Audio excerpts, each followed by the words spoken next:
I pledge allegiance to the flag of the United States of America and to the republic for which it stands, one nation under God, indivisible, with liberty and justice for all.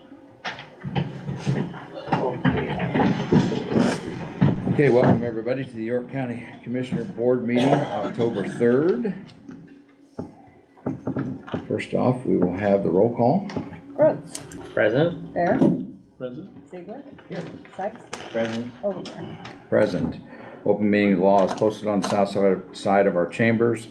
It is in the hallway outside of our chambers. It is also on the website. Proof of publication was on the website. It was also in the News Times. Sorry, do we have a date on that?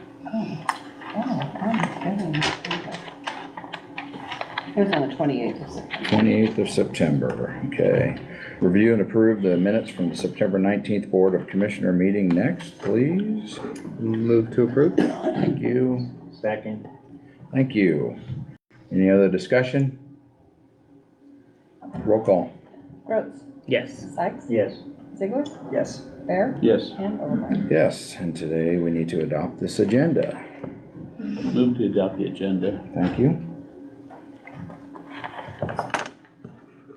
Second. Thank you. Any other discussion?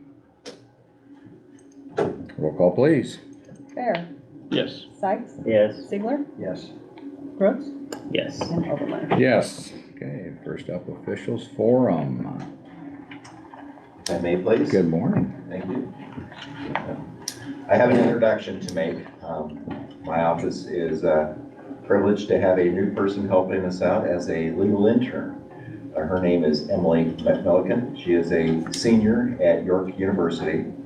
Her family, going back to her grandparents, were all graduates of York University. And she'll be helping us she'll be helping specifically Day and Amanda and Jen with activities as far as running the office. But we're proud to have her aboard and just wanted to welcome her to the county board. Okay, Thank you. well, welcome. Any other? Okay, good morning. Just wanted to give you guys an update. Everbridge has launched as of last Thursday, the 28th. We did put out a NixelWire message to everybody who had signed up through NixelWire to let them know that we were transitioning. I've been trying to do a lot of PR on our Facebook page to show that we've been transitioning. We did put out our first monthly test on Everbridge on Friday about 11 o'clock. We did field some calls in dispatch afterwards. We probably got about 20 to 30 calls. Most of them revolved around getting those landline voice messages from us. So that is a new feature of Everbridge, is that this alert will go over landlines and VoIP phones. So I think we had a lot of our older population or elderly calling in asking why they were getting this message on their landline. So we reassured them that this is a new feature that we have. So I don't know if you guys want to pass it on to your constituents. We'll continue to do PR on Everbridge. We'll continue to send out a monthly message that will go to landlines, VoIPs, cell phones, text messages. We will be using the community portal for that so that people can have an opportunity to opt in or opt out of those services. So if you guys don't mind sharing that, I would appreciate that. Otherwise, it's been going really good. We had, last I checked, I sent out 9,000, I sent it out to 9,000 contacts. We had about 200 people confirm that they received that message. So I can only imagine as we continue to send those out, people will continue to respond to those, letting us know that they received them. Okay, cool. Any questions for me? Now, if we were already signed up for that, we don't have to do anything, because I think I got another message from you saying that if you were signed up for it previously, you don't have to change anything. So they will be sending, it's kind of convoluted. They said that they will put those members into Everbridge. It's just going to be your cell phone and your email though. If you would like to expand on your contacts, they're encouraging you to create a new user profile so that you can add your landline. And if you want a voice call to your cell phone and a text message to your cell phone, and then email. Additionally, we have the ability to send a message using geospatial routing now, so we can draw a circle or a polygon on the map and it would hit every contact that's in that circle. The only way that that will happen is if you put an address on your user profile. And you can add up to 5 addresses on there. So if you want to add your home address, you want to add your work address, your daycare, if they're in different locations, you can do that. And then if we were to use that feature, those address points in there would be hit and those contacts would be reached. So yes, your information will move over to Everbridge, but it's not really good data. So they're encouraging those to create user profiles in Everbridge. Okay. Yeah, good question. Any others? I was gonna follow up with that, but I think you touched on it. Those that were ported over, their username and password, they would have to go in and create that and then it would just tie together. It should, well, it's how they described it to us, it's 2 different sets of data and you won't get a message twice. So if you're not in the Right. member portal through Everbridge, next they'll touch that contact list with Nixawire and send it to what you have in Sure. there.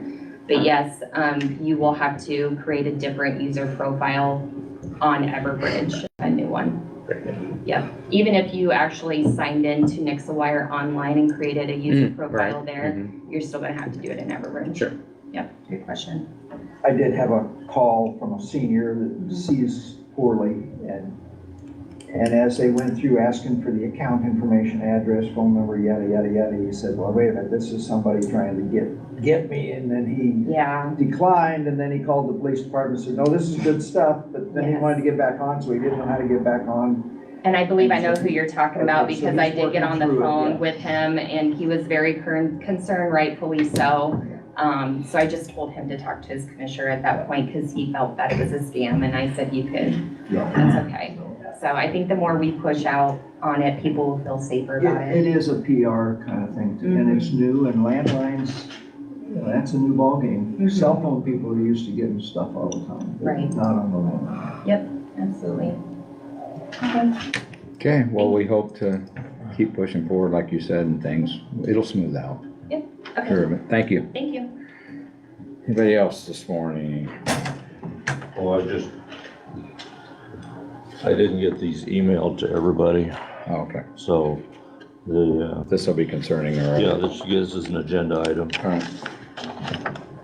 Do you have anything for public forum? Rex, do you have it? You don't have anything for public, for the officials? No. Do you? All right, thank you. Good morning, everyone. Morning, Harv. Just a quick update, we're still working on Road 8 between A and B. Trying to get that one built up, fixed up, ditches cleaned out. Other than that, we're just hauling gravel, rock, and laying roads. And when we have time, we took a tree down that was dead. And that's about excitement at the road department, so. I assume that like with our reconstruction program, we're just gonna keep going as long as the weather will permit, you know, Yes. to keep pushing away at that. Yes. Okay, Well, hopefully we have it to the point where we can have the road open when the weather says you're done. That's my goal, but I don't. well, you let us where know when that's point gonna happen, yeah. is. My crystal ball is no better than yours. Thanks, Harv. Any questions of Harv this morning? Thank you. Thank you. Any other officials this morning? Public comment time. Anybody at this time from the public would like to step forward, they can do so for a couple minutes. You public? Go. Wouldn't want to steal your thunder. I may have more. Good morning, Dustin Marvel with Omaha Public Power. Real quick, I did pass around a flyer to y'all this morning, as well as we'll be distributing here locally and throughout the county.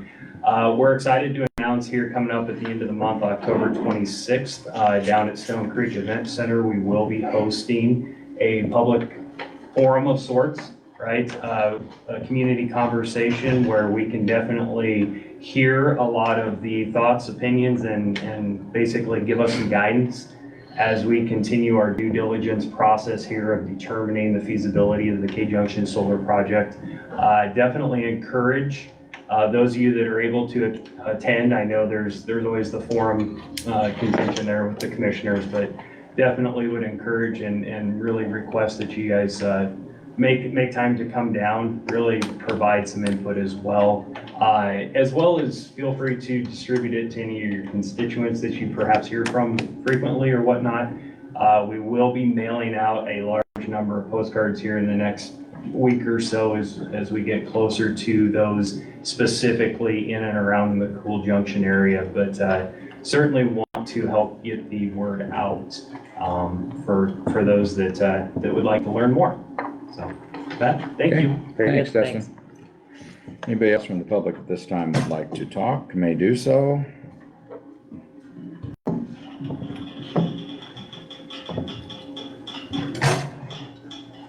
Morning, Lord. He forgot to give his name and address, but I'll do it before you tell me to. I mean, my name and address. Willard Peterson, 514 Road 13, York, but I'm really from Bradshaw. Oh. Anyway,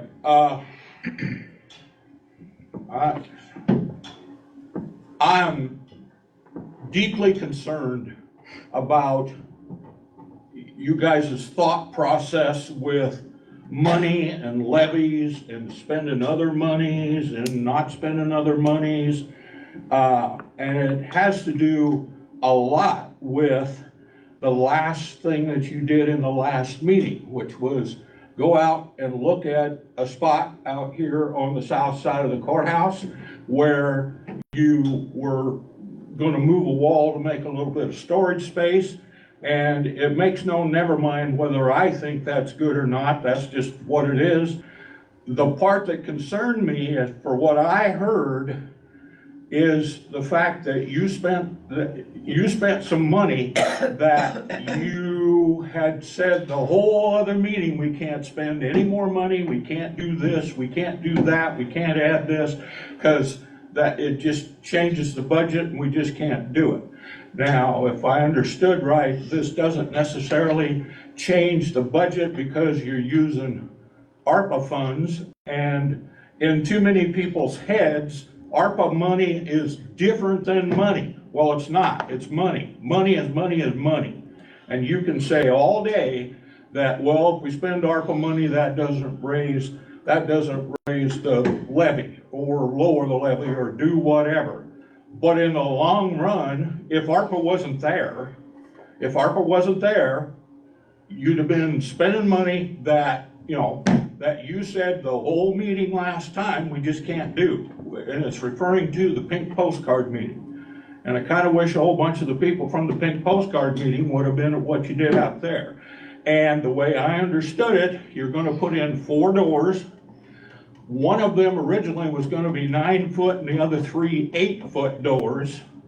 And to my knowledge, an 8-foot door costs some less than a 9-foot door.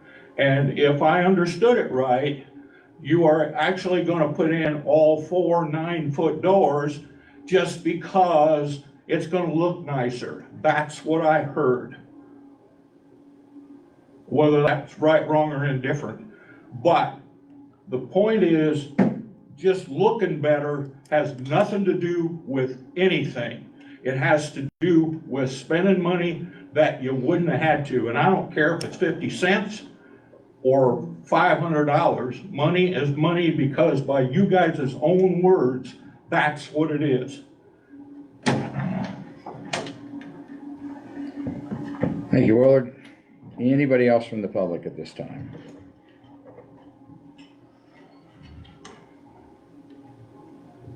No executive session that I'm aware of or general assistance cases, so we're on to the vendor claims. There was a change that will need to be on the vendor claim. The claim for MMC for $5,532 should be $2,766, and that would be under Cal's budget. I can't remember which number that is, if that's 641. quoted on here. 0100 641, yeah. Last 4 is 2544, so that should be $2,766. Apparently there was a timing issue with when they received the payment and when a statement was sent out. The other one that, I saw it and we talked, worked with Mary on some invoices, but, didn't think about the coding of this one until this morning. There's a, laptop, I believe. No, we're replacing a laptop. It's a computer anyway for juvenile diversion, and we currently have that coded out of data processing equipment. Right. Do we want to move that one to the LATCF funds? So it would be in the amount of $2,112.56 to Global Tech Inc. And we would move that to come out of the LATCF fund.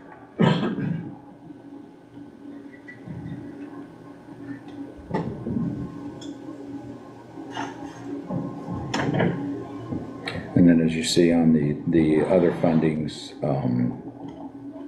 there was some money came out of the ARPA fund, this time to clear up what was the remainder of the bond. We split that last bill to not deplete the bond completely. I think there's just a few pennies left in there. We'll clear that transfer up at the end of the budget year, but that took the majority of the bond down, so the bond is depleted now. And then the excess, which was, I believe, mostly engineering cost, we took out of the ARPA. And that bond is the road buyback program, correct? Yeah. Could you explain the road buyback, define that for me? I mean, somebody's tried before and I've not caught it, so.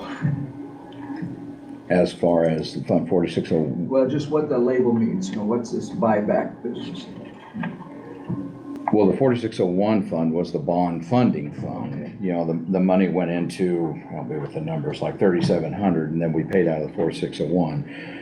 But is it the road buyback or the bridge buyback? There's federal or state dollars that come into it, That is the FFPP money, which is, $650.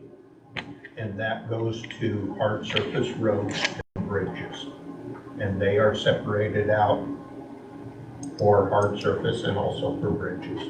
and that is federal or state funding, or a mix of both. That is the federal that comes down, the To the state takes care of it. The state takes somewhere 5 or 10% of it for us not to have to follow all the federal regulations.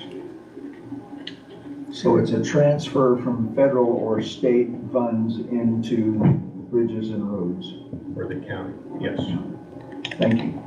And then, you know, the name of the funds, like that 706, what you're talking about, there is a list of funds that the state auditor has approved, and those are named, I believe, by them. Yeah, Are they by the not? state auditor, yes. And that's what we use, you know, for all of our funds, so.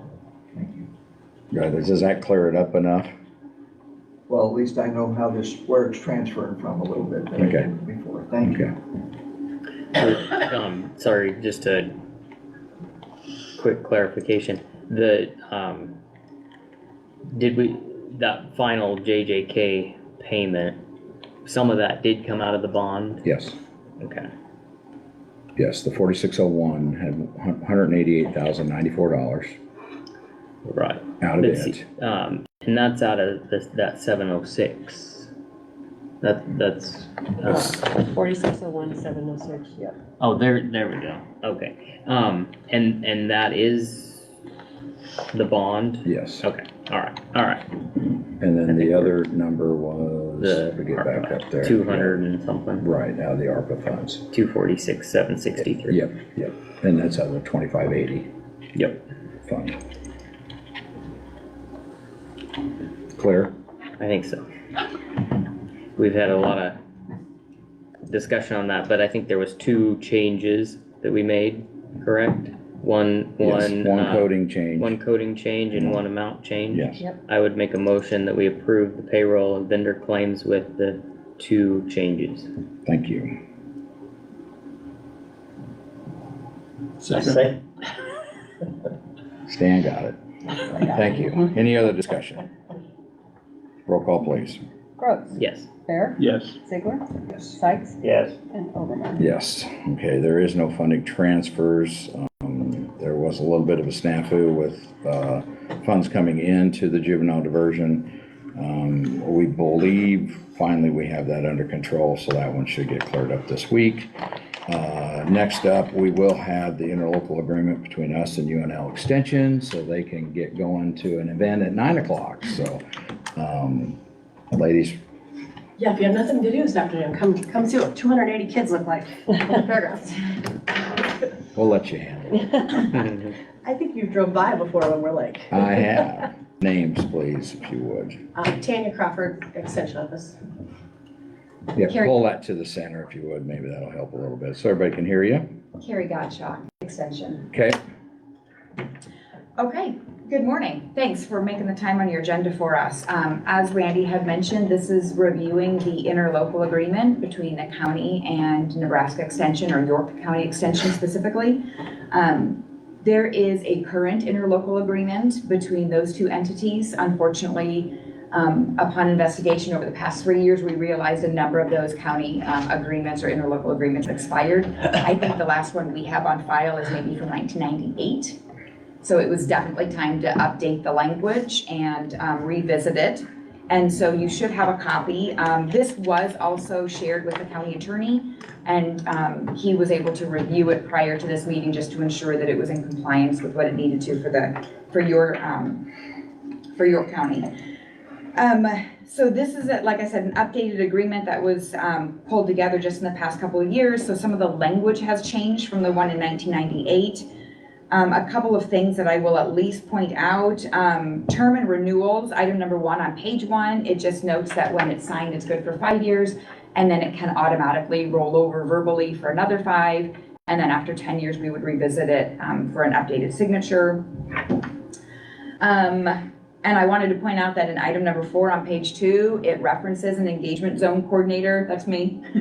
And so my role is to serve as that liaison between UNL and the county-based extension offices. So I support 10 county offices. York would be one of them, which is why I'm here. Otherwise, anything else I kind of highlighted, I'm happy to review if you have questions. It does not change the financial responsibilities between the two entities, and it does not change the relationship and how we've operated over these past 25 years in terms of what the county is responsible for and what they contribute, and what the university is responsible for and what they contribute. Nothing about this agreement changes. The financial or the, like I said, the relationship in terms of what we each are responsible for. any questions this morning? As she stated, I believe Chris did look at it. He had the opportunity not only to look at ours, but Polk County had redid theirs a couple months ago, and he had looked at that one, obviously, too, and he had no cares or concerns regarding this. So it just takes a motion to allow me to sign this agreement, and we will be set for what looks to be 10 years. I move we sign the interlocal agreement for York County and the University Extension Service. Thank you. Second. Thank you. Any other discussion? Roll call. Ziegler. Yes. Sykes. Yes. Brooks. Yes. Bear. Yes. And Overmar. Yes. That was easy. 280 fourth graders. Bring them by. Enjoy. Walk them all the way downtown. Kirk says hi. Likewise, keep send it back to you. I will, thanks. 284th graders sounds like a lot. Okay, discuss an act on signing York County Public Transportation's 5311 Operating Assistance Agreement. Lori. Good morning. Good Lori morning. Myers, York Good morning. County Public Transportation today. We have been applied for reimbursement through NDOT for reimbursement, and this is the finally the agreement to sign, and it starts for the period of July 1st, 2023 through June 30th, 2025, I believe. So it's a 2-year agreement, 2 fiscal year agreement, and it's just now ready for signature of the board chairperson. You were right on the dates. Good memory. Any questions of Lori as she's here? The funding is what you expected, came And in, the funding is what, is what we requested. yep, Yes, it is, there are operating funds and non-operating funds. Operating funds are reimbursed at 50% federal, 25% state, and 25% local. The non-operating funds are matched 80% federal, 10% state, and 10% local. Operating funds include such things as the drivers and oil changes and gas. Everything else is non-operating. Lori, would you just list or share the amount of money we're talking about? I apologize, I gave my copy to Randy. Okay, the funding is, the federal funding share of the cost of this project shall not exceed $302,095. The state share, as she explained, would be $100,634, and the county's contractor funding share $109,633. Right, Yes. and that's over a 2-year time period. That's over 2 years. $200,000 a year, basically. It's big money to transport people It is, within the state and the county. which is why we appreciate the great amount of federal and state funding to do so. And then we have, we come up with, our local match includes the fares that people pay to ride, a county portion, and then the city also, for the local rides, pays $1 per ride for each local ride that we bill to them. And that's how we come up with our local fare, our local funding.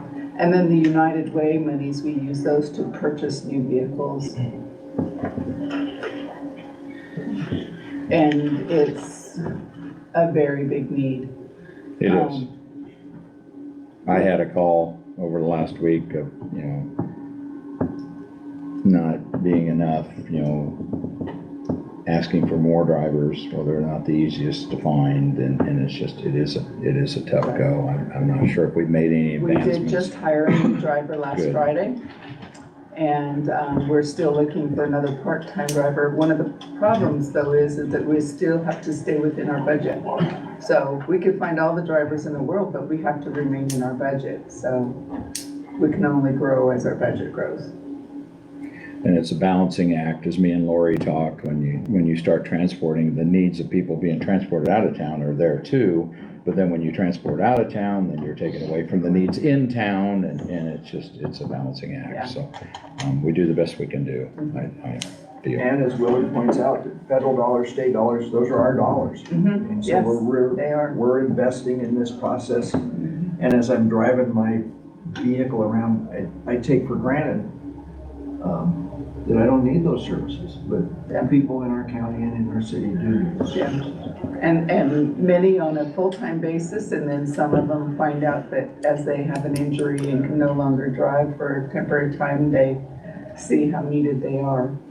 But yeah, it's a big need.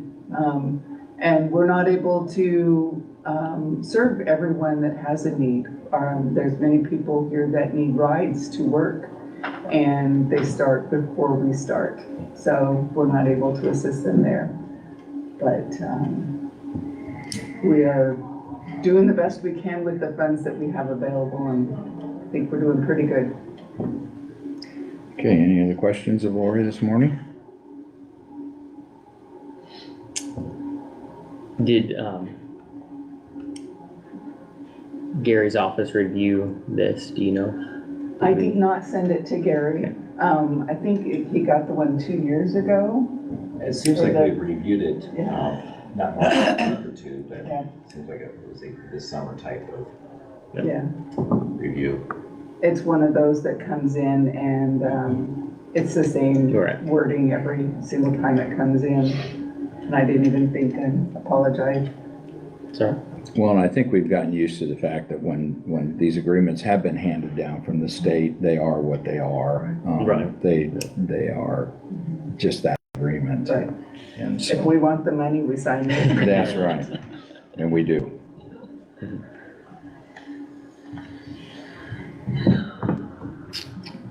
Entertain a motion, You need a motion to sign it. please. Second. Thank you. Any other discussion? Roll call, please. Sykes, Yes. Ziegler, Yes. Bear, Yes. Yes. and Overline. Yes. Thank you, Lori. Thank you for We'll get your it signed and then you continued can. Okay, discuss and act on Eagle View Service Agreement. I believe Kurt will talk to this one. Morning, Morning, Kurt. Kurt Bolger, York County Assessor. I believe I emailed all of you a copy of that agreement that's on the agenda today. And then, again, just going over the points of it, the total cost for this Eagle View agreement is $25,312.12. That'll be divided, that's per year, and that over 6 years, that comes out to just over $151,000. The board budgeted to have this taken out of the reappraisal sinking fund. This includes 2 flyovers. If this agreement's approved today, they can do one this fall already, and then they would do another one 3 years after that. The flyover 3 years later has a feature called Change Finder, where it will indicate if, say they're flying over and they fly over a farmyard and there's a new building that the photography finds, it'll alert you to that, so you can go out there and do your measurements and stuff accordingly. Additions to homes, things like that. I had discussed, I know with the chairman, about the access to this information. This information would be not accessible by the public as far as the different angles that you'd be able to see the properties, measuring properties and such. I did reach out to the communications center and the sheriff's office, and in their line of work, they felt like this would be a helpful tool for them to have dispatch, especially when they're trying to get, rescue squads somewhere. They can use that technology to, direct them in the right direction. Same with law enforcement. I don't know if Leila's here. Yeah. If you want to come up here, she may have some more information about the imagery they use, the mapping they use in their office, and what Eagle View has to offer. Yeah, so having conversations with Kurt, our current 911 GIS system can have free integration with the Eagle View, so we'll be able to have updated maps. And just like he said, it just benefits us getting our emergency personnel to the right location with updated imagery. And it's free. Well, I would watch the free word just a little bit there. She said it, huh? The integration, Randy. Okay. The integration. All right, thank you.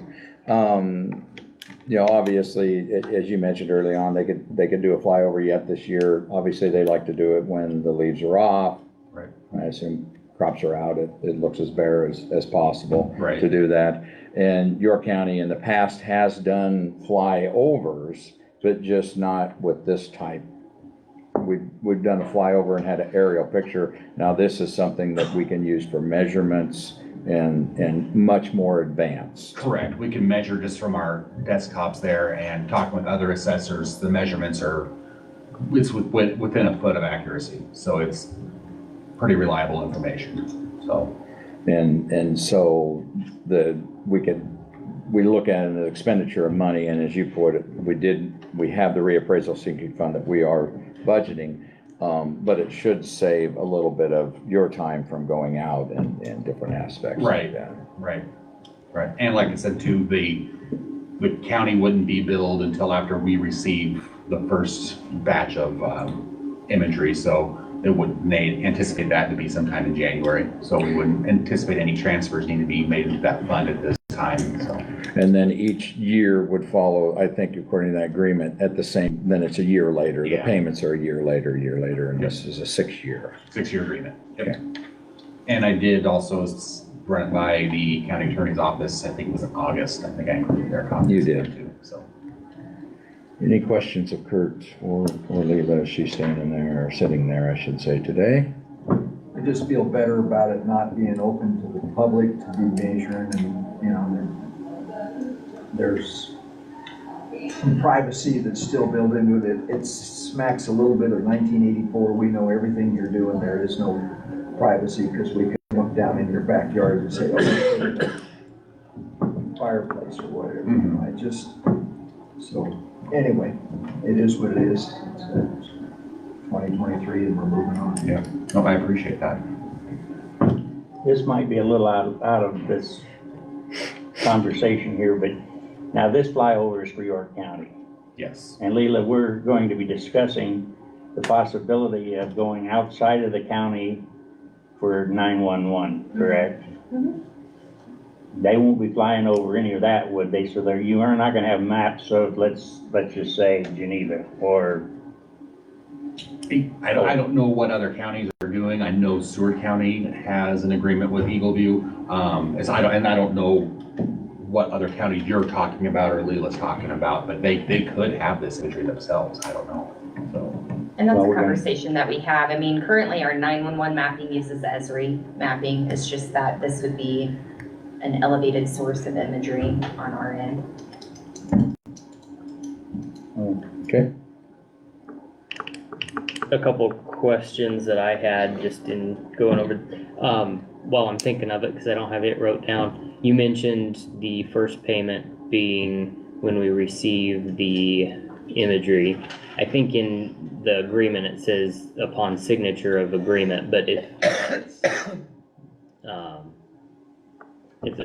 they've told you something different, that it would make more sense that we would wait to pay till we had something.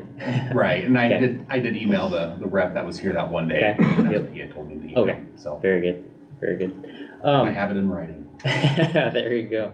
My question was, like, for other, is there any, so in our county family, 911, sheriff, et cetera, but what about, is there benefit to other entities that we could, provide an access charge to or something like would the imagery suit the city at all? Would it be something that they could partner with us? Would they be interested in that imagery? You bring that up, that's an interesting question. I'm pretty sure over in Hamilton County, the assessor, my conversations with her over there, she was approached by, I think, the city to do this, and the city was willing to participate in funding this project. Right. I know in other counties too, there's municipal governments, Hastings, for example, in Adams County, they collaborate together for mapping services. It's just never been, probably, I didn't bring it up Sure. to City Hall at all, or Right. police department. Yeah, if we approve this, and we have the access to this, it might be something where we could say, hey, do you want to help us out on this and have access to it also? Maybe they have no interest, but maybe they do. I don't know. Yeah, I don't know either. I could certainly reach out to City Hall and see what they say on that. Right, yeah. We already have the interlocal with the comm center with the city, so there's that there already. Right. Yeah, it might help to And there offset is some costs there. Right, and then the photos that'll be taken, there's a higher resolution over Henderson and York, the cities in the county, just because there's just more activity, more going on there, so. Yeah, I don't know, maybe from a planning and zoning aspect, maybe Right, they have an yeah. interest in that, so Mhm. I can certainly bring that up with them. Yeah, Asking ain't getting, but you can always ask, so. there you go. Do we know, I'm just curious if Eagle View, I think at one point in time during discussions regarding this, that there's a lot of counties that haven't had it, that have received it, that have found a number of structures or real estate that wasn't on the tax rolls. Do they give any type of guarantee that we're pretty sure you're gonna find, I mean, I'm sure they couldn't say, we know you will find this much value that you're not taxing. Did they give you any indication of any type of? Not any guarantees that Sure. you'll find like 90% of, Right. New structures or anything like, or additions from the previous imagery. Sure. Yep. Haven't heard anything about that per se. I did ask about like ag land use and their imagery, like converting like say a pasture into Sure. irrigated farm ground. Yep. And I don't think the technology's there yet on that, in that aspect, but it's more about finding improvements, but no guarantee about we pick up 98% of any improvements that are found, Sure. so. Yep. I thought early on in some of their materials, they had some evidence from different counties that showed increase, and unfortunately, they're gonna find stuff. I mean, that's just the way it happens. Now you say that, I remember there was some. There was something. I mean, I looked at it with, open eyes, not necessarily, but unfortunately, I think we all know that we'll probably find something out there. And maybe that wasn't so much a percentage, but it found X amount of dollars extra in Right. value, maybe, is that Yep. sure? Okay. Right. Yep. Exactly. There was a mention at one point in time on if we would go in on this, that there was other counties in our area that were doing flyovers, so we'd get a discounted rate. Is this the discount, or did that kind of go away, or what? This amount is lower than the one I first Yep. brought to you guys back whenever it was. Yeah. So, and I know, like I said, I know Seward's doing it. I know it's the assessor in Hamilton County had visited with her board about it. I'm not sure what their decision was yet on that, so. Yeah, it's good technology. It's a pretty price tag. Yeah. Yeah, and Kurt, I don't know if you remember, it was probably one of my first or second years on the board, we did a flyover with Ann. And at that time, we had the sinking fund built up quite a ways, and it seemed to me, we had spent maybe $75,000 of it, just doing the flyover at that time, just for the imagery. Yeah. Not for all the tools that comes with this, so I mean, it's like I say, it's been done, it's never been cheap. All right. And that was probably Well, I've been 9 years now, so I'm thinking it's, 7, 8 years ago, because it's been a while since we had done that. But, yeah, it's a tool. I don't know. That would be nice to have a big. Any other questions?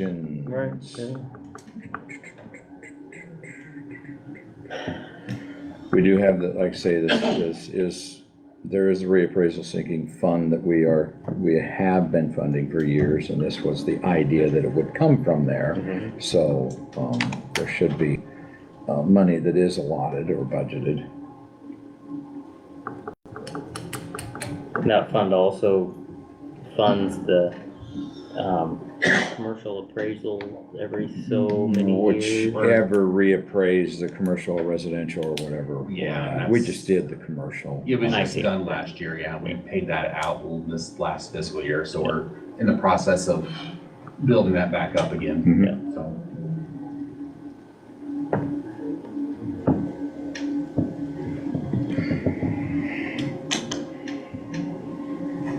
Any other questions, comments, concerns? If none, which way do we want to go? Just a quick question. Like you said, this is a fair less than, what they originally came to us. Did we negotiate with them, or did they just say, hey, we really want you, we're gonna drop this? How did we end up with a lower? I mean, lower is always better. Yeah, I had heard from another assessor that if you can get a group of counties together, that maybe Okay. they might bring that cost down, so Yep. I asked them about that. Okay. That's where we got this then. So. This is a couple $100,000 less than that initial conversation, wasn't it, in the 450 kind of range? I don't know, I'll go back and look, Woody, and let you guys know, so. Yeah, this is a lot easier to stomach. It's still a big number, but I don't remember what the initial one was. I'll find out for you guys.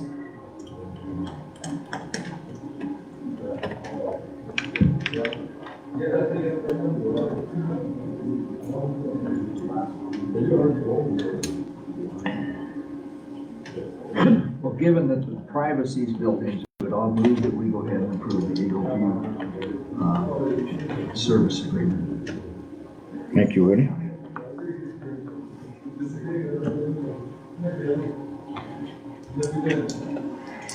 I'll second. Thank you. Any other discussion? And I'll check with City Hall about if they have any, the building permits, or if they have any use for this too, so. Yeah, Roll call, please. Ziegler, Yes. Sykes, Yes. Rhodes, yes. Bear, Yes. and Omenauer. Yes. Okay, thank you, Kurt. Thank you, gentlemen. Okay, next up, we need to discuss and act on a lease agreement with Ag Society. As we'd heard earlier with the extension, there was a interlocal agreement that had been overlooked for years, and it was discovered that we also have a lease that was kind of overlooked. One piece of the lease with the Ag Society was actually just up last year, but that was really, if you're familiar with the area, and Rex dropped off a copy. I also sent digital copies to everybody if you got those via email. So that if you look at the copy that Rex dropped off this morning, essentially that black dotted line up the center, and to the right is what the Sports Authority had subleased from the Ag Society, and that was a lease that just went and expired last year. The other, when we look at the red outline, not the orange where our county shop is, the red outline, that lease has been expired since in the 90s. We have been leasing, we being the county board has been leasing that property up there to the Ag Society since in the 40s. We had dug back and found a couple different leases that was 25 years in nature, and they had expired. So what's brought this about is a couple things. The future of that soccer complex up there is changing. It's going from a sports authority, as the city has announced in recent weeks that they are partnering and getting involved into the soccer and going to do some irrigation and some updates to that center part, which is basically where the north is. And once again, I'd sent that digital pieces to you that shows kind of the conception of what the city is doing. And so they will be subleasing that to the Ag Society, and then we need to update our lease with the Ag Society. One of the pieces that we were going to ask to be pulled out of there was where our extension and probation offices are. That used to be involved in everything, and I thought it'd only be wise to pull that out of there. That's nothing. I know the Ag Society meets in there, but it's the extension office that runs it, and of course the probation is the south of those two buildings. So that is outside of this red perimeter. And then the other thing would be is south of our county shop, we are slowly outgrowing that area. The more rock we ask Harvey to have around to put on our roads is taking up plenty of room. We also have got a shed up in the Benedict area that we are no longer using, and the idea would be to move that shed down here and expand that yard to accommodate a little better rock storage and bring that shed down. I know the sheriff's department has got some storage out there, and just give a little bit more room to our county shop, which totally makes sense at this point in time. So that, as you can see, the orange outline would be what we would be asking that we retain, and then the rest would be part of what the Ag Society would rent from us. A couple weeks ago, I threw out some ideas to everybody, but it's really up to this board to decide what that would be. I know that there's been different dates thrown around on a lease agreement. Quite frankly, a lease agreement is probably about as good as the paper it's written on. We could do a 100-year lease, but a board in the future could get out of that lease if they wanted to. So, to me, having that 10-year lease and just re-up like we did with the UNL extension one and, automatically renewal makes sense. But once again, that's up to you guys. I personally don't necessarily need to exchange any money with them. I know there's been written in there in the past of $600 I think the one with the Sports Authority was $1. I'd be tickled pink if they'd just do some mowing for us up there at our two buildings and call it good and write that into those. I do know that as Brad is sitting in this room, as president of the Ag Society, there are some concerns of theirs because of what's going on in different parts of the country and some protection for them. So an idea that I had would be that if any future board decided that they wanted to try to reclaim that ground, that we would need to buy them out of the buildings that are on that ground, not just take the ground from them. May give that lease a little bit of teeth, give them some assurance that if that was to happen in the future, that they would be compensated for the buildings that are on there. So it's really up to you guys where we think we want to go. It's a good idea, obviously, to get this done, and Rex has provided us with the drawings. And then once we decide what we want in the agreement, I'm sure we can get the county attorney's office to write that agreement up for us and move forward and get it signed. Thoughts?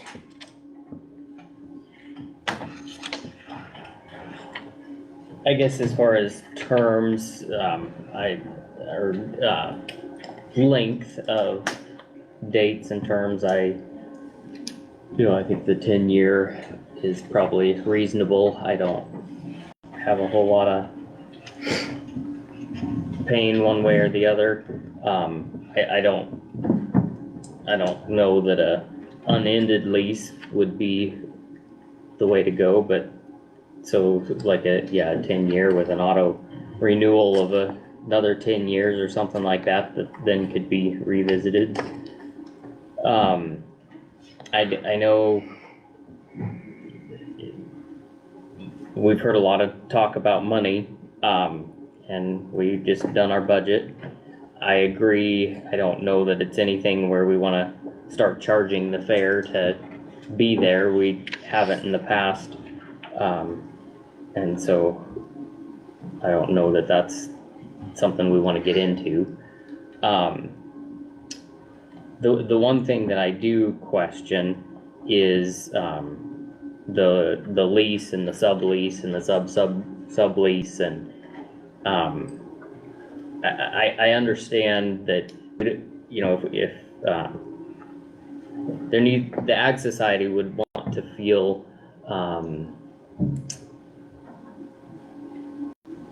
that they have a little bit of control over what is around them, so that they can have the option to expand the fair if ever they need to or want to.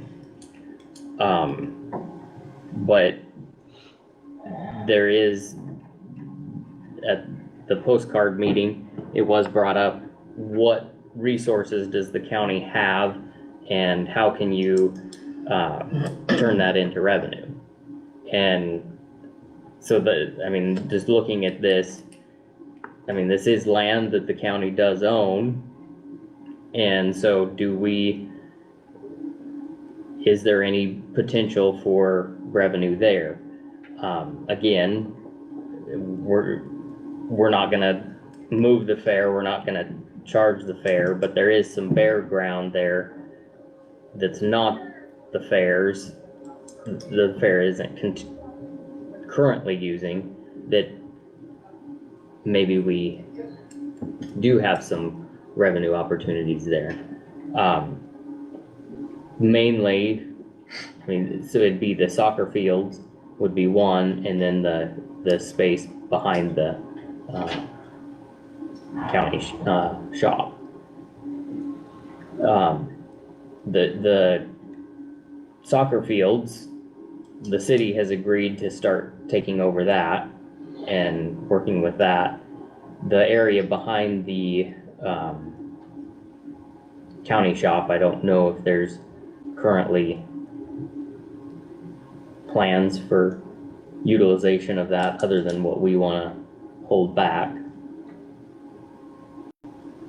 I don't know. I do have some reservations in leasing it all and then allowing them, the Ag Society, to sublease it and receive revenue. when it's really county land that we own.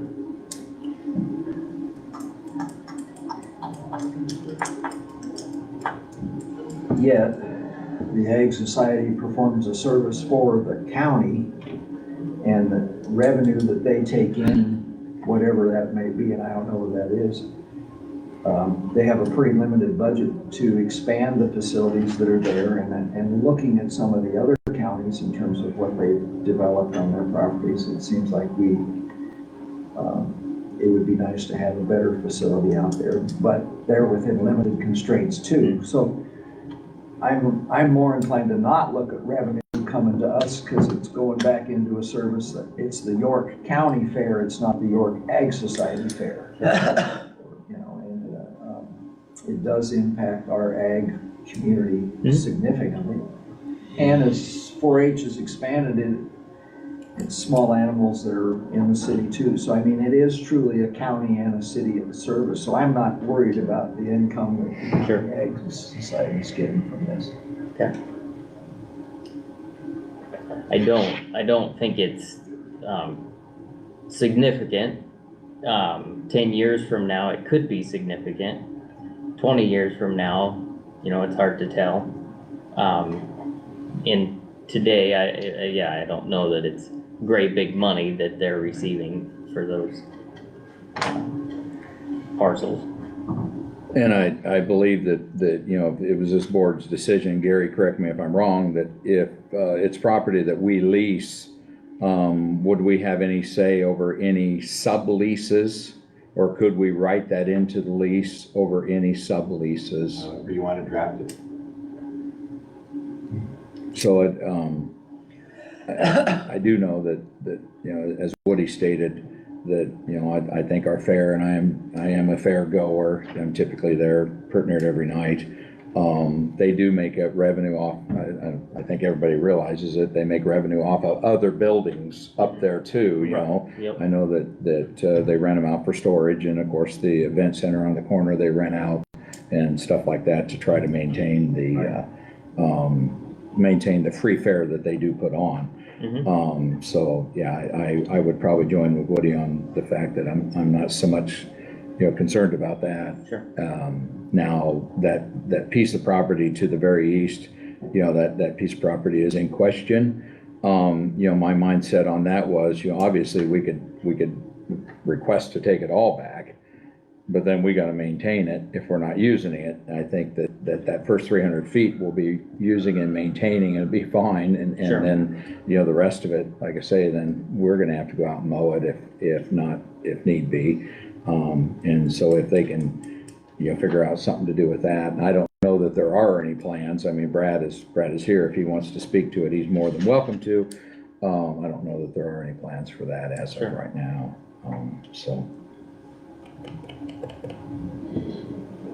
No, as of right now, we don't have any plans. It's kind of landlocked. It is.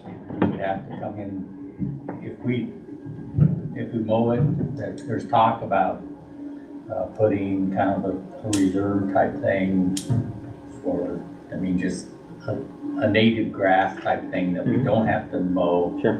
And pheasants forever or whoever type of thing. Because just like Randy would have to mow, we have to mow it too, so we would look at something to try and make that easier. Well, is that, just kind of trying to look at these parcels, would that be about 20-ish acres back there, maybe? I do not know. Yeah.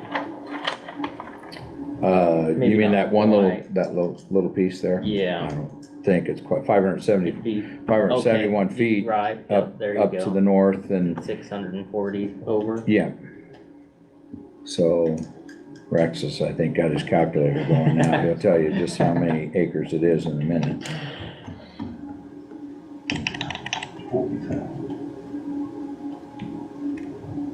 What was the two dimensions again? 640 by 571.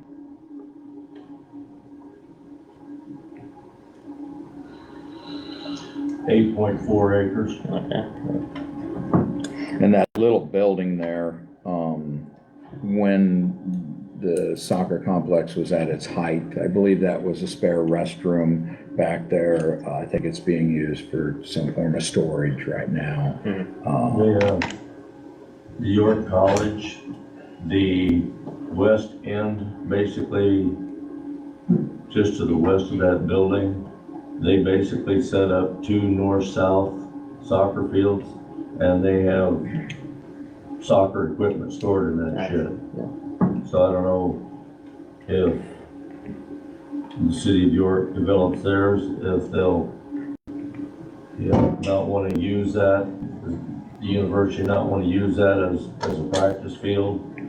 I don't know if there's advantages of wear and tear if they kept using that, and there, kept basically 1 field there instead of 2, that it wouldn't have the wear and tear on the main soccer field. So that's.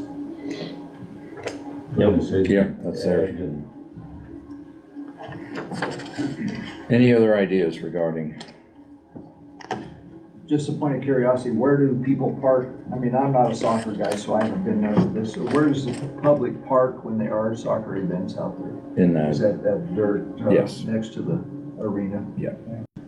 And there has been times when in the spring, when the youth is going and the high school is going and the college is going, that is parked all the way around the arena where they can get, and then that grass field to the north is full too. Okay, There's that many people that show up out there. thank you. This fall hasn't been, quite so bad, but that sport is not going high school wise. College is out there a little bit, but. Yeah, if the city of York doesn't use that, there were like 3 youth soccer fields in that piece to the left. That could easily be developed into parking too if they wanted, if the Aggie City wanted to do something like that.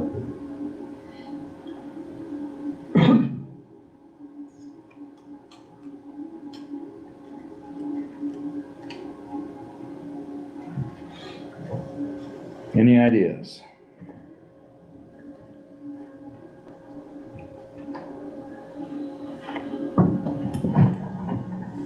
Does a 10-year renewable lease sound good to everybody?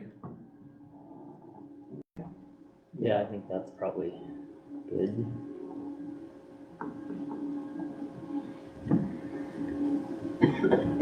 Does the piece that if they take care of, in lieu of payment, take care of the mowing at our buildings where the probation and extension sit? I mean,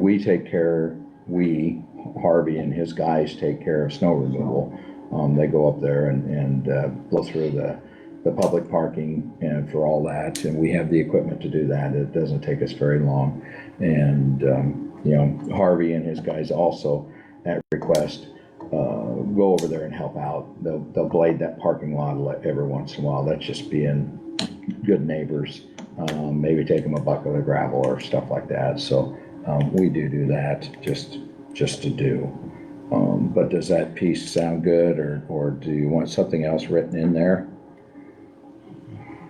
I like the idea that if the county decides to negate the lease, that we would compensate the Ag Society at fair market value for the buildings that we would commandeer, if it's the right terminology.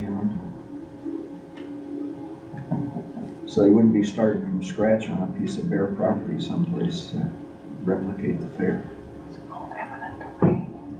Yeah, eminent domain. Wrong words.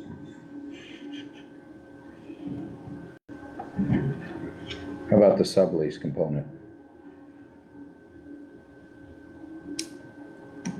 That one is, I don't know. I understand the reason why there's the need for the control. And I mean, the point of if they're gonna maintain all of it, I can understand that. Where I do start to have a little heartburn is, if this is land that can be monetized, we're allowing that revenue to go away from the county. I mean, it's still, somebody is receiving that to the point of, you know, it's going into a bucket, providing a service to the greater York County, so that I can understand that. But setting on the county board, it is money that potentially we could be allowing slip through our fingers. And so that is a point of heartburn for me at this point, I guess. Okay, We ought to have some say on subleasing. You know, if they're gonna sublease, we all know what it's about and have to give approval maybe. I don't know. okay. Depends on how big a deal it is. That was actually written into the one, lease that we had found that the Sports Authority had, that it was, that those leases need to come back in front of the board. I don't know that we had this, the yay or nay, but obviously we can write in there whatever we want. We walked back there today, Daniel and I, and it's nice property, but it's landlocked, like Yes. he said, so there's not much really, I mean, if it wasn't landlocked, there'd be all kinds of activity that could be put in there, but since it is, but anyways, if that's in there, that's fine with me. We'll have to ask for it to be in there. Oh, okay. What you read, Jack or Woody, you have any feelings on that? Reviewing subleases, As a point of information, I'm fine with that. To review it. I mean, it If is it's just still a our, minor thing, we don't Right. probably need to do it. If it's, I don't know if there should be how you make it. well, the subleases should at the very least be brought in so they can be put on the property so we keep track of it, rather than us going down through and looking through minute Right. books like we did trying to find all the other leases. So at the very least, I would say that they need to bring them in so we see them, so they can get put on Okay, on the that's good property. with me. Daniel, how do you want to address your issue, or do you want to address it in this? well, so a couple different things that I was tossing around. I mean, maybe there's a shared, you know, if they're gonna take control of it, they're gonna worry about it, you know, they should get something for that. So maybe there's a shared, revenue on the leasing. You know, if they have somebody that's leased it for $2,000, then the county gets a share of that, so that we're not completely just letting it all go away. I mean, that was one idea that came up. That would allow them to still have control of that land there, whereas if, you know, if we completely took it out and just done our own leases with that ground, you know, then that shrinks what they have available to them down considerably.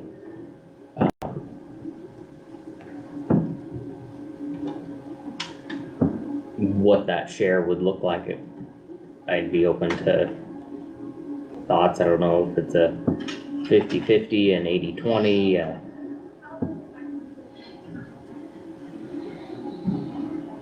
60-40.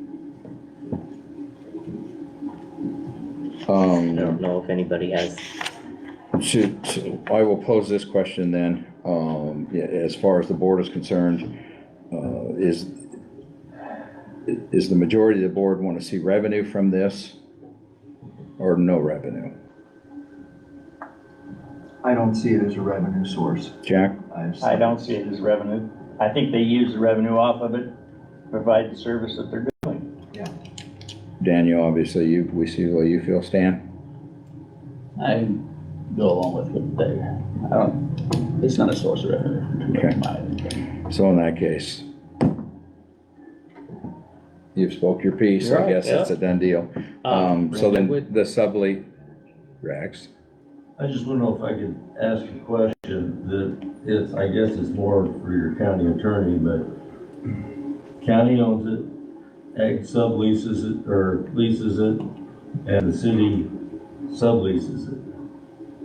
Does liability carry through all three agencies if somebody gets hurt out there? We would have to write it into the lease that we, what is the big word? Indemnity, not indemnity, hold harmless, or however that's written into those, that. Well, we probably want to talk with Norma about the exact language we should have in there, since they would ultimately be the party that would be responsible. Right. So to his point, I think that should be in there. I hadn't thought about that, but it's good that if we're just allowing them to do whatever, I don't think we should be held liable The for what, responsible party. you know. And I do think that, we should, in my opinion, we should, vote on, the terms of, maybe not the terms, but I guess if you're bringing it to us and we're approving the, sublease, then in a sense, we are approving the terms.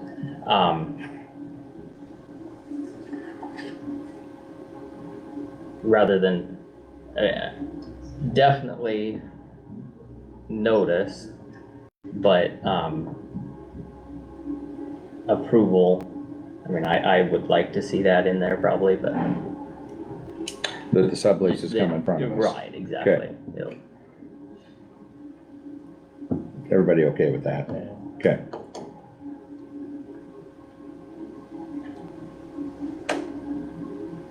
Anything else? Okay, so what I have is to work up that we will move forward on, it's a 10-year renewable lease with the Ag Society.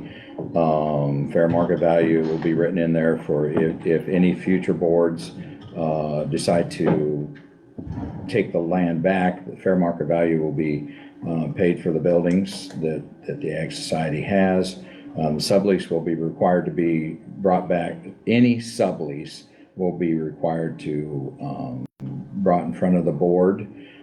There will be no fee for it, and we need to work in some language to hold us harmless, anything that they are renting from us, and then in lieu of payment, they will ask them to mow just the extension and the probation office area. Sound good? Good job. Okay. Everybody in favor of that, I hope? All right, I will entertain a motion that we get that drawn up and then allow the chairman, we will put this out, to everybody, but with those points in there between me and Gary, we'll get that written up and then allow the chairman to sign to get it to the Ag Society to sign. Second. You want to make the motion? Oh, okay, I'll make the motion. Well, I think Jack will you did. second it. Any other discussion regarding this? Brad, do you have any comments that you want to make before you get out of here? No, Talking to the city, or am I talking to the city? you are. It's your sub. Okay. Roll call. Overmar, Yes. Sykes, Yes. Ziegler, Yes. Bear, Yes. and Brooks. Thank you. Did he say? No. He said no. Okay. We thought that one was interesting. The next one is going to be equally as interesting. 9:30. Oh, we passed 9:30. Sorry. That was so much fun.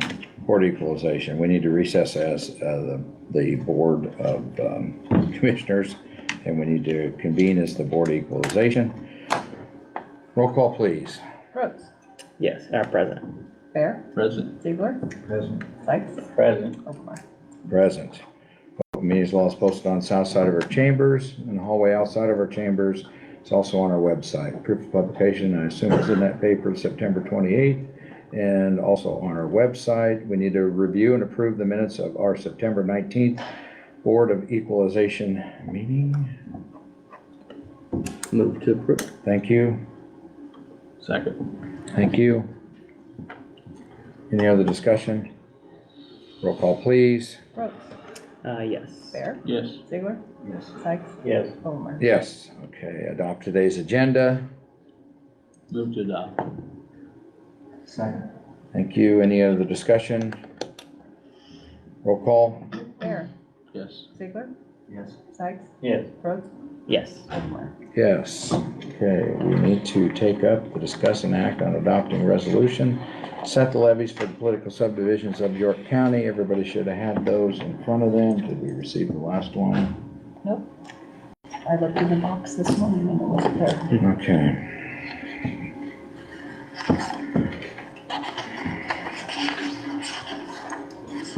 Any questions, guys? Any comments? As you see, we're not the big one. We're close to the top, but we're not quite the top.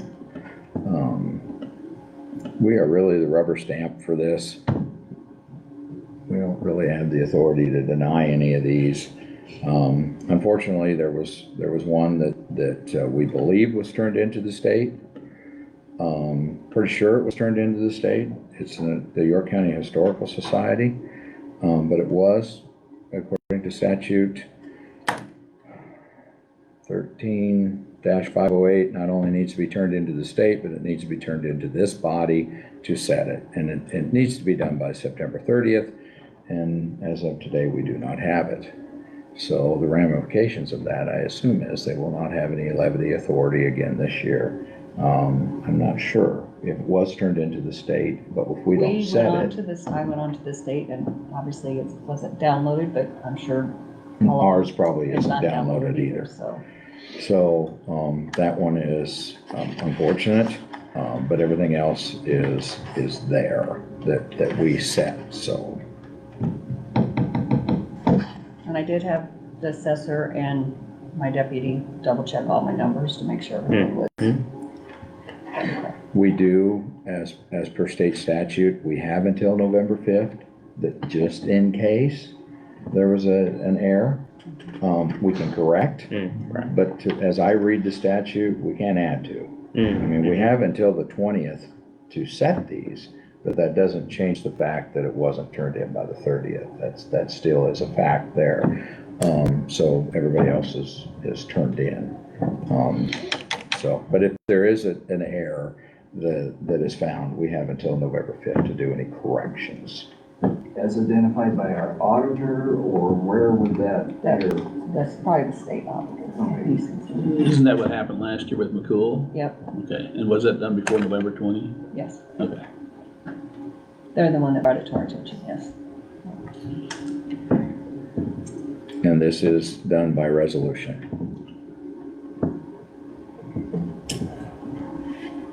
Motion to adopt a resolution setting the levies for the political subdivisions in York County. Thank you, Daniel. Second. Thank you. Any other discussion? Roll call, please. Brooks, Yes. Bear, Yes. Ziegler, Yes. Sykes, Yes. Whitmore. Yes. Thank you. Okay, we will adjourn as the Board of Equalization, reconvene as the Board of Commissioners, and we will take up the next interesting topic. We have in front of us a discuss and act on a quick claim deed for section 25, Township 12, Range 2. And that is a piece of property that sits just to the north of Thayer. And it was owned by a gentleman that has since passed away. That gentleman in the 70s did some filing, as you may or may not have seen, that he did some filing, some dedications on this property. He tried to make his own little town down there, Paradise Mills. And because these files were accepted by the Register of Deeds, the property or the title insurance people are concerned that there may be some want of the county to come back and say, hey, we think we have some right to some of this. All this quitclaim deed does is, the main sentence of it is, York County, Nebraska hereby relinquishes all right, title, interest into the above described premises, which we didn't have anyway. These filings should have probably never happened.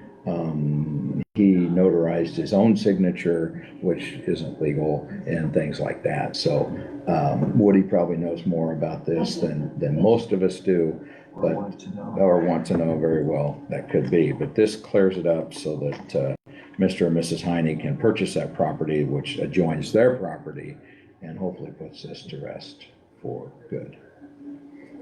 Any questions that are may or may not, Rex? Sorry. I don't know, what the gentleman you talked about, all the things that he did, I would guess most of that is invalid, but the original town of Thayer was platted there. I don't know if any of that was vacated, because there were streets in that original platting that would have been accepted by the county. That town of Thayer existed a year before what's the current town of Thayer. What is, You could still, by your action, you could still vacate that, but I would guess, unless Kelly can find something in the Register of Deeds that says that town of Thayer was entirely vacated, including the streets. There was a platted road that went up from the east-west county road that went into that. And then decades, well, centuries ago, it continued on out and east out of the section 100 years ago. So, like I said, just so you're aware that there is more than just what he did. and this is brought to us, by the title company, so then that's all they have researched and found, so I would assume that we're good, they're comfortable. There's already been a quiet claim that's been awarded by the district court for this property. They just wanted us to relinquish anything even though we had anything in writing, so. And I believe Nathan in the county attorney's office, he had wrote me an email yesterday afternoon, last night. He had looked through it and everything was good as far as he could see. So they're waiting for us to sign it so then they can get the purchase done. Any questions?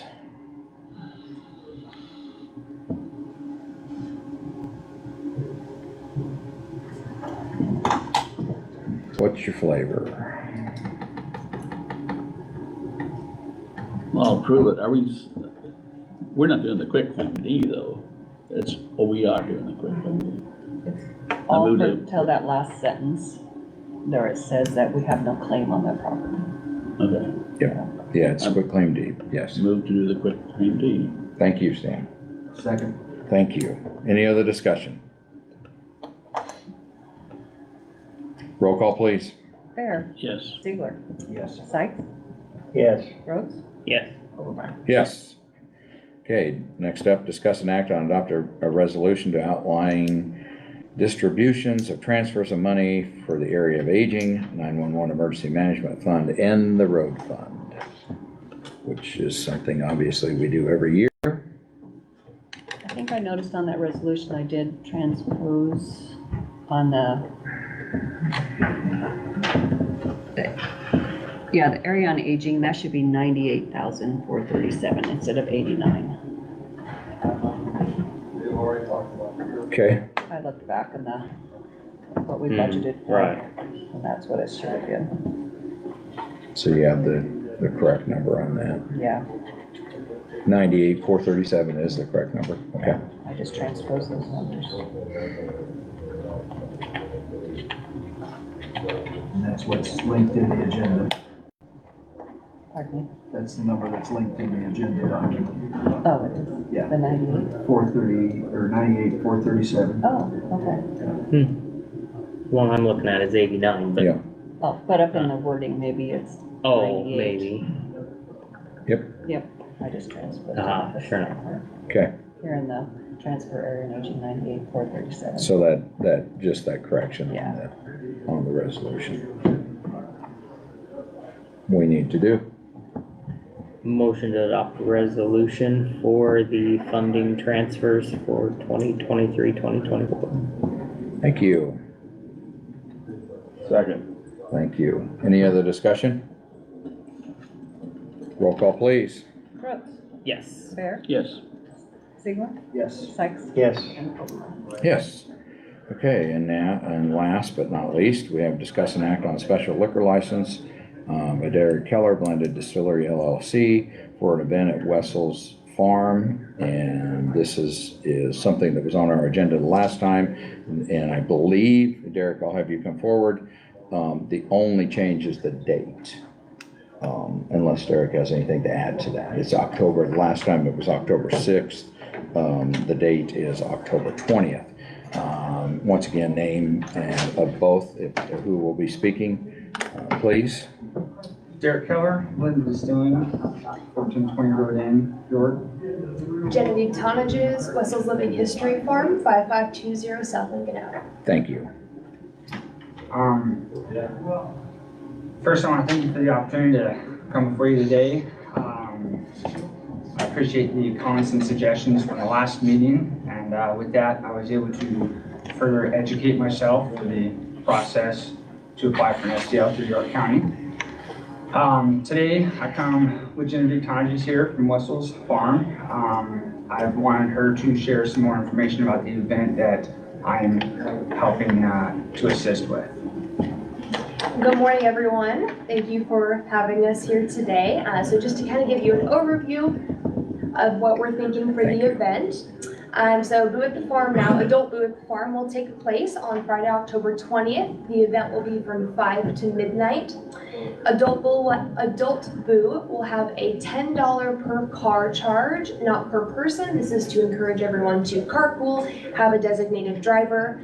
Patrons will be met at the gate. They will be ID'd. We are using a State Patrol sanctioned app that will help us check the validity of driver's license. We can just scan the barcode. It should show us if they're valid or not. We'll have activities, yard games, music. We'll have food and water in addition to Derek's products. We'll have a fenced in area. Everything will be dumped at the door. The venue will be managed by Wessel's staff along with 15 volunteers I have who have already committed to the new date and time. In addition, I am a personally registered food handler and bartender in the state of Nebraska. Derek has been through his certifications. He and I will be monitoring serving and consumption as well as our volunteers. I think between the two of us and then the volunteers I have, along with some other board members, we'll have more than enough people to monitor the event. And honestly, the event was met with a lot of excitement on social media. The first time it was posted, a lot of that excitement has carried through to this date and time change. I'm feeling very encouraged by that. Obviously, the farm's been through a lot in the last 4 or 5 years.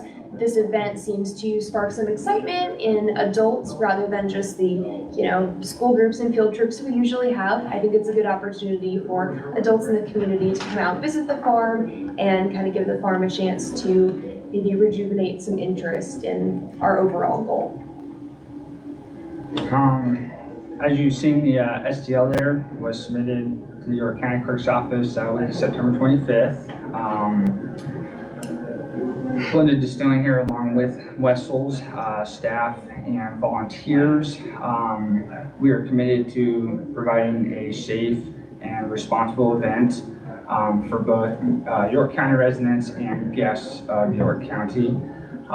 It's a strictly 21 and above event that we are going to check IDs upon arrival and wristband them so that we have an outward indicator to show that they've been checked. If there's any questions or concerns about it being altered, we will recheck while they're in the event as well. I know with the last visit here, I've called the State Liquor Commission and confirmed that I do need approval from local governing body before I can submit the application. I actually visited with a member of the York County Sheriff's Department and we just discussed details a little bit. They're aware of the event. It is on their calendar. If we receive the liquor license and move forward with the event, then I will sit down and discuss finer details with administration at the sheriff's department.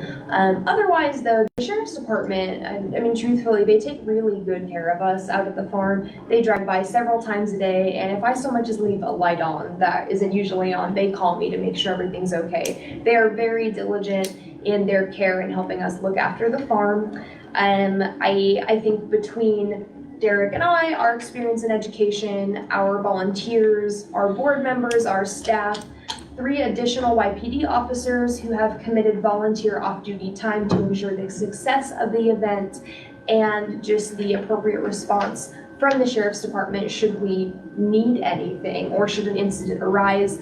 I am confident that the event would continue successfully and without incident. At this time, if you have any questions, yes? Yes, can I ask who the deputies are that volunteered to work out there? The deputies or York PD? The deputies are York PD. So Question, yes. the York PD officers have gotten permission from the city administrator to work outside their. They have volunteered their time to provide security detail. But as long as they're wearing a uniform, they're under the control of the city. The city has to approve off-duty work. I never said they were wearing uniforms. My understanding is that they're in plain clothes, casually, just to kind of help us monitor the event. I don't think they were planning to be uniformed, were they? No, the uniform, the people with jurisdiction will be the sheriff's office that are notified, and if they can provide people to be there, they will. Otherwise, they will provide people close by to be able to respond quickly and efficiently, because that is their jurisdiction, and we want to leave it that way for them. My understanding in communicating with them was that once we're sure the event is going forward, we can request special services and we can sit down and talk about those details with administration. But until we know that the event is happening for sure and we have those details, we can't request special services. And then once we do request special services, my understanding at least was that it's up to their discretion if they feel the event will require extra security and if they have the staff they can provide us with. So, I mean, at that point, I think we would just leave that decision up to them, and I would assume, yeah, I mean, they've always been good to us, and if anything would arise, they would respond accordingly. I know you're fairly new out there, and of course with COVID, there hasn't been as many, and you had stated, you know, with Wessel's trying to get back on their feet and going. Are you aware of any events in the past that have been like this and the results of those events, you know, out at Wessel's I'm talking about? Of course, yeah, and actually, I not necessarily new to the farm. I actually worked there for about 10 years, and then after that, I'm talking to board members and people who were present and actively involved in the farm in my absence. They have had events that have featured alcohol. They had a barrel fest. We have weddings all the time that feature alcohol, and we've never had an incident that required police intervention or law enforcement of any kind in the past. Okay. Well, who's done the liability? Any other questions of either one? I assume it was board approved, and was it a unanimous vote? For my Wessel's board, yes, it was. Was it unanimous? Yes.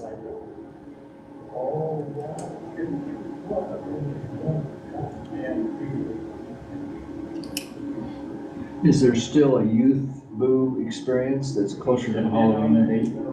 The youth boo is actually this weekend, so we'll be having that on Saturday, and that is the same event it's been for 15 years. But you know, your son gets involved and breaks something and comes up lame. If I may. Yes. I did receive your email. I don't want to banter over emails, so I didn't send an email back to you. I But didn't send an email. I'm curious about this. I beg your pardon? I didn't send an email. It come back under your name. I will be honest, I have not sent an email. I would be curious about this. Well, I received an email from a citizen of the county, and basically what this says is, and I'm not gonna give any names because he didn't give me permission to use his name. I don't think that it was appropriate for the Family View, family venue, and also didn't appreciate the snide remarks, comments, disrespecting law enforcement. You have a tough job at times, that was talking to me. But that was not taken well, what you said about the law enforcement being the problem. I believe there was a miscommunication on that, Jack, and I do apologize. I am working well with a lot of law enforcement. I have no disrespect for law enforcement. I appreciate law enforcement. Again, I have quite a few come out. I've talked, like I say, with Sheriff Verbka, Gillespie, and I've had Gillespie, Sheriff Verbka was wanting to come out in the beginning of May, but couldn't make it due to he had to go to the hospital for his wife. And so I've invited them out there, I've worked with them. I have no disrespect for the law enforcement. I do apologize for the miscommunication that it came across last time. That is not what I was intending, and I do apologize for it. Again, I have no disrespect, and I encourage them to be there and work with them. Well, with that apology, I will send a message back to the person that sent me that message and explaining that you've apologized for that and you didn't mean to disrespect them. I greatly appreciate But it. I left here immediately after the meeting last time and went over and directly talked to Sheriff Verbka.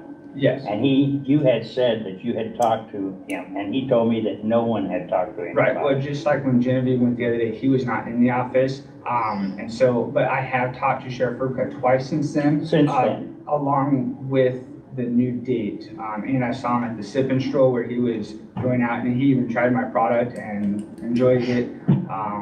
In which that was also a wonderful event that I have under my belt to show that we do care about the safety and responsibility of alcohol, because this event isn't just about alcohol.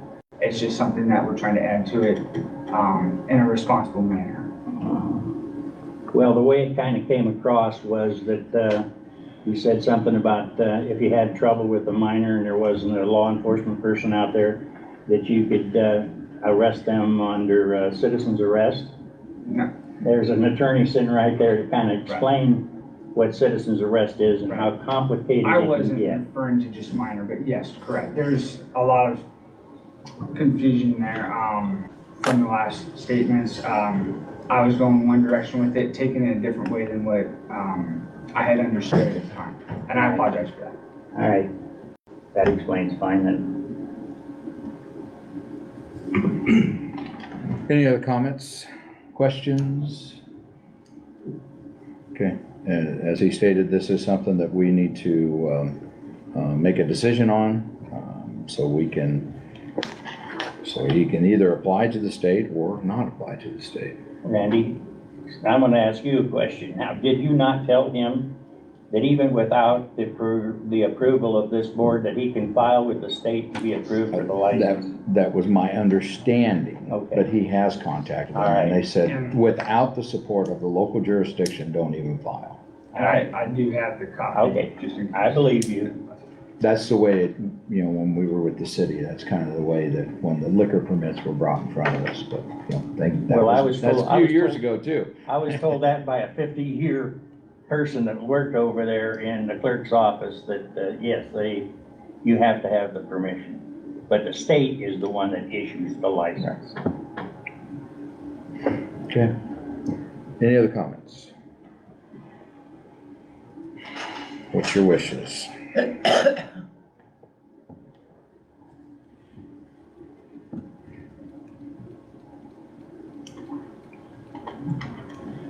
I'd move for approval for the special designated license for Blended Distilling LLC to host an event at Wessel's Living History Farm, October 20th, for a Boo at the Farm event.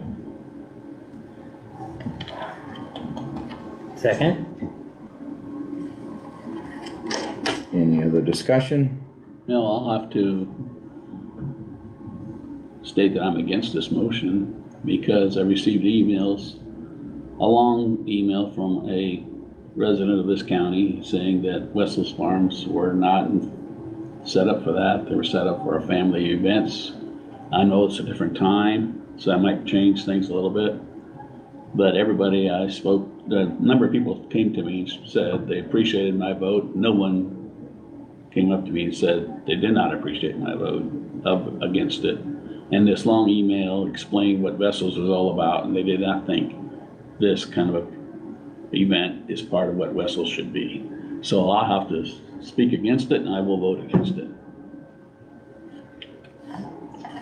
Any other discussion?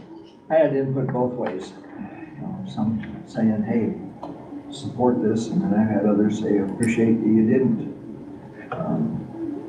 As the old educator in me talking about don't drink and drive and not promoting alcohol to kids, it just runs deep. It has nothing to do with Derek, has nothing to do with Genevieve. It really doesn't have anything to do with Wessels. It just has to do with the message we give to society. And that's where my struggle is with the conversation. And I'm not trying to put down business opportunities, but if somebody asked me to own Kirk's Corner and provide a living for myself and my family that way, I could not do that. It just doesn't match my value system. So anyway, I don't know. Any other discussion? Roll call. Obermeyer, Yes. Gross, Yes. Sykes, Yes. Ziegler, No. and Bear. No. Okay, motion passes. We'll get it signed and get it to you, or you can pick it up this afternoon or something whenever you're back in town. Okay? All right, thank you. Okay, we are at the end of our agenda, and what is left is committee reports.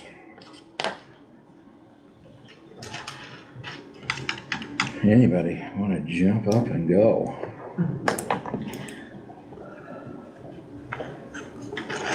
Well, I don't know where the last 2 weeks have gone, but they have gone. Whether it's chasing ball games or whatever, and the Nebraska GOP group was at a rally Sunday night, which was very enlightening listening to Chris Baker, but especially Jake Jacobs talking about the history of our country and the foundation and the investment that has gone into it through the various wars and the service that our men and women have given to create this country was just really uplifting. So I really appreciate that opportunity. I also went to Lincoln and sat in on a session with Senator Kauth, I don't say her name correctly, Kauth, with regard to legislative bill 575, and that's a sports and spaces is the label that's being given to it, but it's just talking about gender safety and having men involved in women's sports or women involved in men's sports. And so that was a really good conversation, and that's going to be before the legislature in the coming session, and could be as volatile as some of those conversations that we had in the past. But that was time spent.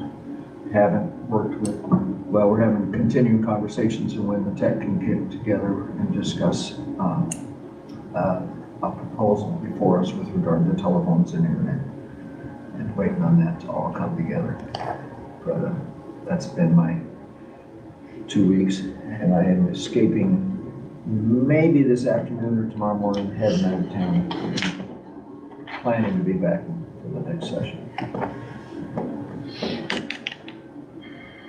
Is that it, Woody? Yep. Jack? Oh, geez. I've had Four Corners Zoom meeting with the board, talking about hiring the design person for the building up there. They're getting that signed and how they're gonna be paying the bills through what mode of opening an account, a builder's account or whatever they call it, so that they can pay bills on time if the grant money doesn't come in, et cetera, et cetera. All of those things were taken care of there, so I think we're moving forward. That was the only official meeting I had other than personal meetings and receiving information. And I did receive information going both ways. And I know I changed my vote from the last time. And I changed the vote because it was kind of a toss-up between the people. I appreciate your comments and I appreciate Woody's comments, but I try my darndest not to take personal feelings into my vote. I vote for York County. So. Thank you, Jack. Stan? Met with Harvey, and we went over this and actually went and walked the fields over here. It's a beautiful area behind the shop, and he explained what he wanted to use it for, the rock and the gravel, and I think it's a good plan. And so I think after all that discussion we had today, I think we probably came to the right solution. And you know, you're kind of always worried if you give somebody 10 years permission that maybe there could be some bad things happening, but I feel pretty confident that they'll treat us right and we'll treat them right. So I think it's okay. And so, you know, I get some calls now, more since they must know I'm on the board, about the roads.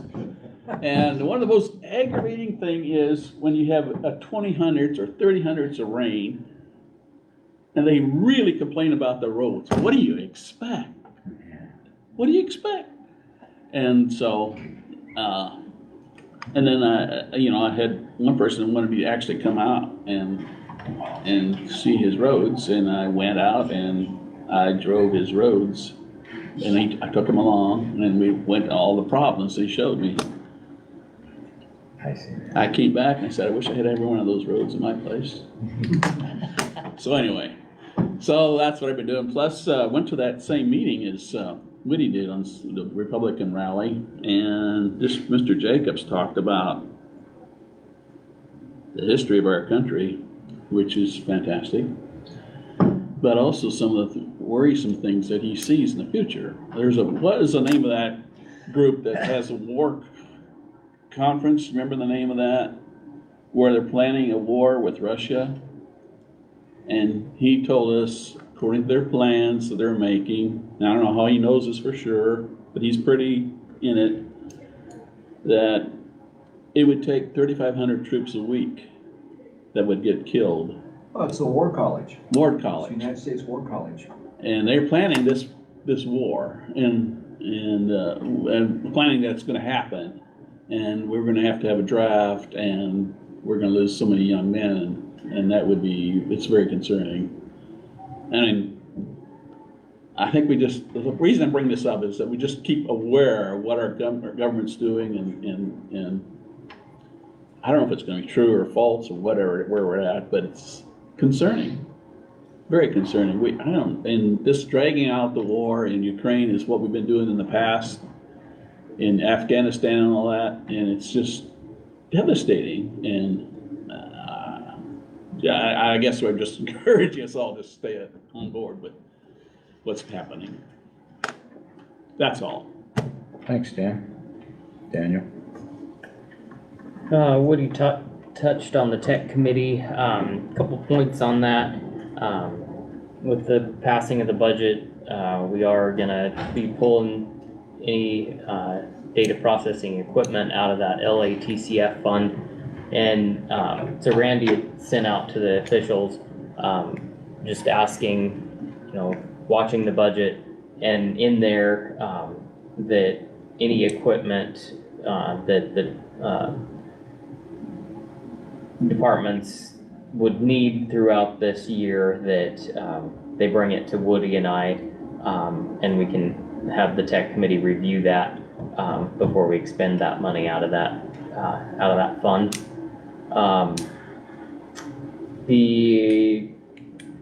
Stan touched on the expanded area there of the shop, and so we'll keep talking about that as we go forward here. One of the things that Harvey's kind of looking at is there's a corner of the yard out there that the sheriff uses for impounded vehicles and evidence and stuff like that.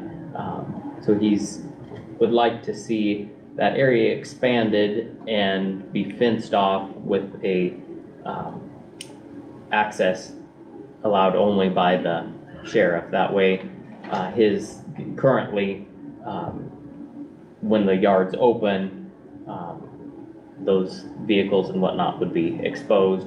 This way, that could all be behind a locked area. So there's some potential for some expansion, maybe better security on there. Some more costs. Yeah, there you go, more costs. Spend that money. And then YCDC, here in the next couple meetings, be coming forward to seek the board's feelings on contribution match for rural workforce housing. There is another round of grant money coming down sometime this fall. The application process opens, and this would be a 25% match. And so the community would come up with the 25% match, and then if approved, would receive the grant. And so Lisa would like to see what our feelings would be on making a contribution to that fund. She's had conversations with Bradshaw and Henderson, McCool, Waco.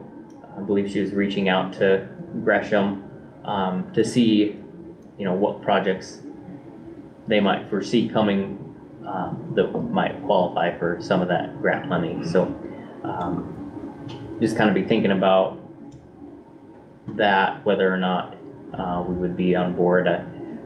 There was a mention of using some ARPA funds with the auditing of that money. I don't know that that's the correct place to go with that. So if we were to make any contribution, I would anticipate it would probably come out of inheritance funds.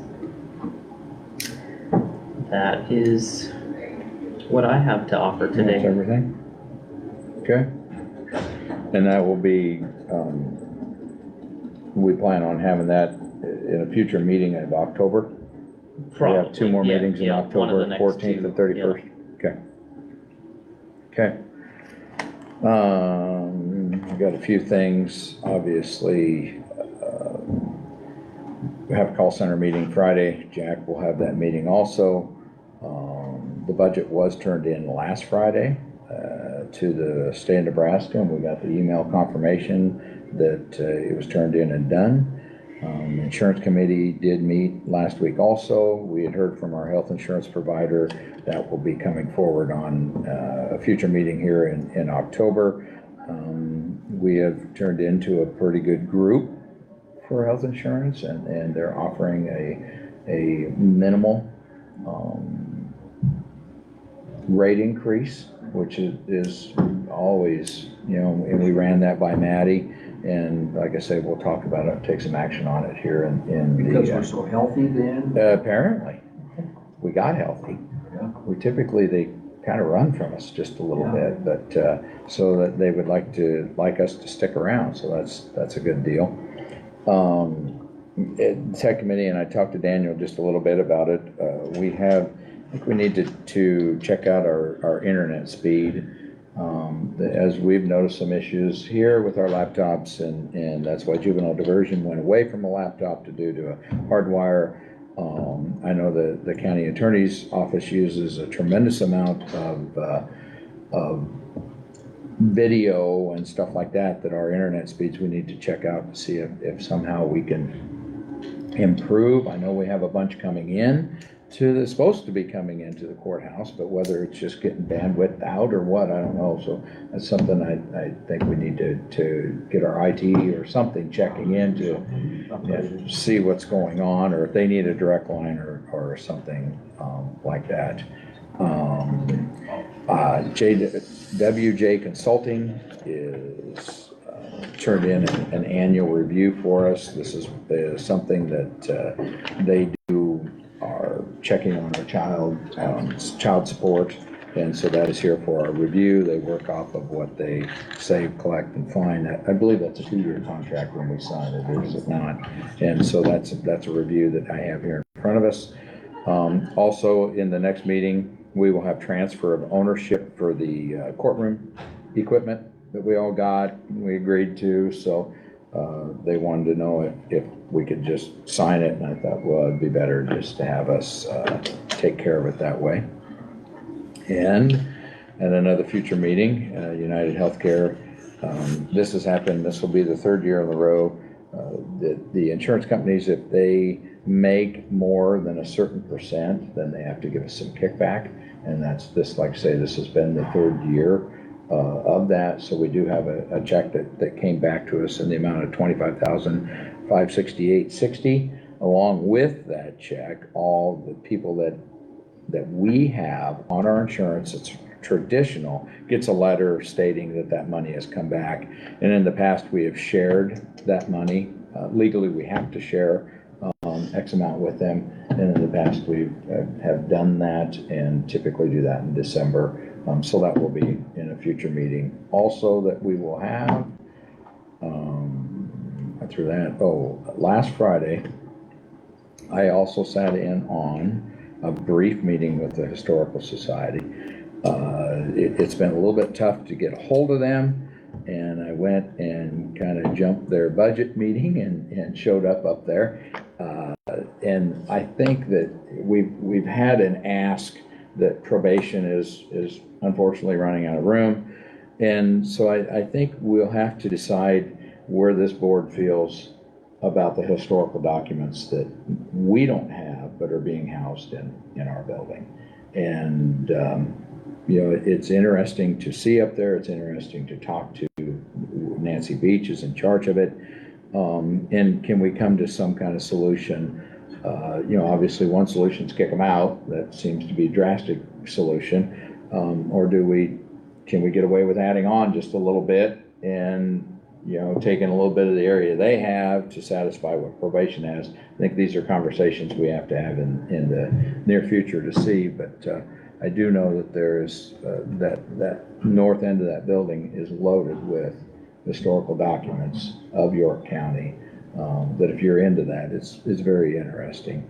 And she has one room up there that's a little classroom with the old desks and chalkboards and stuff like that for when the students show up. So I think there's some value to that. I think also that if we continue down the path with them being in our building, then we need to have some form of lease agreement with them also. And then we need to, as we noticed today, really need to be diligent to somehow help them to get their budgets going, because now this will be 2 years without any budgeting authority that they'll have. And that really convolutes the opportunity to expand or look at what we can do with those resources to facilitate the history kinds of interested people. Yeah, it limits what's possible when you don't have any money coming in. And they have money, they don't really expend any, they got, but not any coming in, you're right, for the next year again. So that is future conversations. It was nice to talk to the 3 members of that board last Friday night, like I say. We did get notification from the city of Henderson about some TIF property. This came within the last meeting time, and one of the meetings was already last night, October 2nd, but there's another meeting October 10th. And if anybody wants to see this information, it is here also.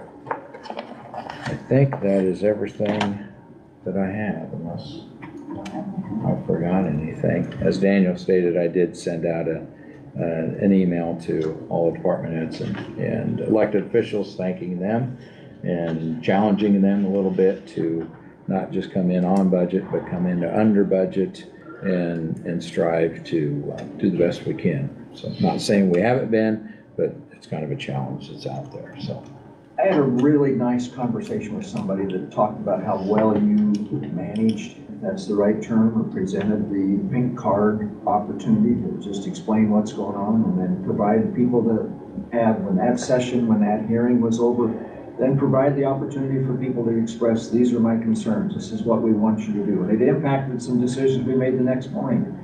But I think that individual really thought that the opportunity for York citizens to come together and share and listen and learn, but that you facilitated that really well. You know, and it could be, we could see 100 people there next year, who knows, if we have another pink card. But the more transparent gets thrown around a lot, but people want to know. And, you know, we have input every month about how you spending your money. You want 4 garage doors that are 9 doors, a foot tall, or 4, or 1, you know, I mean, and when it's coming out of my pocket, I look at it differently than if it's coming out of the government's pocket. Well, the government's pockets are ours and people are talking. Yeah. There are gonna be a couple meetings coming up in November 7th, one at the Coholdus on a taxation roundtable with 3 senators that will be here in the middle of the afternoon, and will be invited or are invited. And then there's Dr. Douglas Frank will be here in the evening for an voting integrity conversation out to hold this thing. And he also is asking for time to talk to Kelly about voter integrity and us too, if we wish to sit in on that session. So, and I can share that kind of stuff too. But there's, people are aware of what's, more aware it seems like, and wanting to see us become involved in managing our opportunities as citizens of the United States better. So anyway, there's a lot going on, and Jake Jacobs the other night was just really enlightening. And to address the Open Meetings Law Act does prohibit us from forums. Right. But it doesn't prohibit us from chance meetings.